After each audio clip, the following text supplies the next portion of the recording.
nahihirapan sila. Talaga? Laban hanggang sa masawi. Patingin naman. Ano ba yung nakalagay sa card? Ha?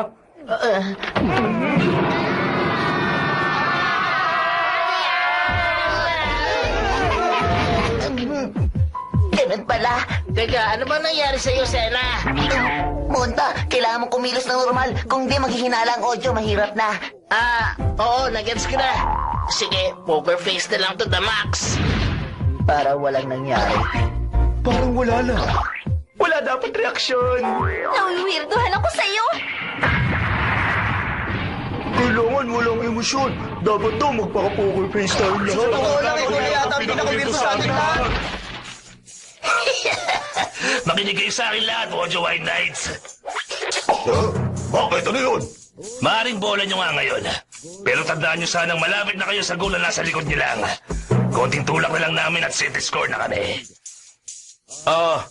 Napigilan niya ng audio ang bola kanina. Pero ibig sabihin lang nito, pareho may pagkakataon ng mga team natin. Oo nga pala, ano masasabi mo? Sa ganitong klaseng sitwasyon, sa tingin mo ba walang magagawang paraan ng Damon? Mabuti pa sigurong mag-isip ka ng mabuti ngayon pala. Talagang... Ginagawa niya! Hindi. Nililito mong isip namin. Psychological warfare ba ito?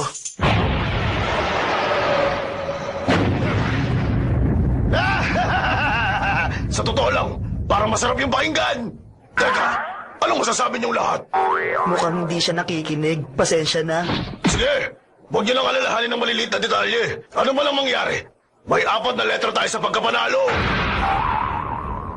4 na letra sa pagkapanalo? Sa totoo lang, Sakuraba, para siyang nasa kindergarten. Malayo na tayo sa final quarter ng larong ito, mga kaibigan! At 8 na nasa opensa! Nakadepende ngayon ang direksyon ng laban to sa kung sinong susunod na makakapuntos. Pero sino kaya? Aaminin ko, dahado tayo sa sitwasyon ngayong malapit na tayo sa goal ng Damon.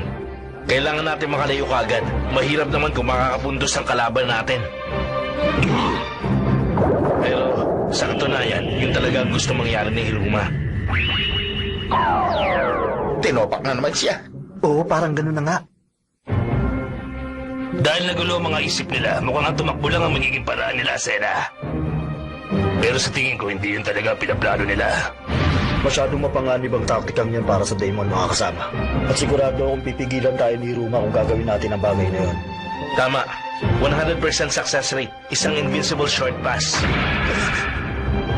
Sagittarius! Sa totoo lang, wala talagang paraan para pigilan ng Sagittarius. Alam ko masyado itong mapanganib. Pero wala na rin tayong ibang paraan.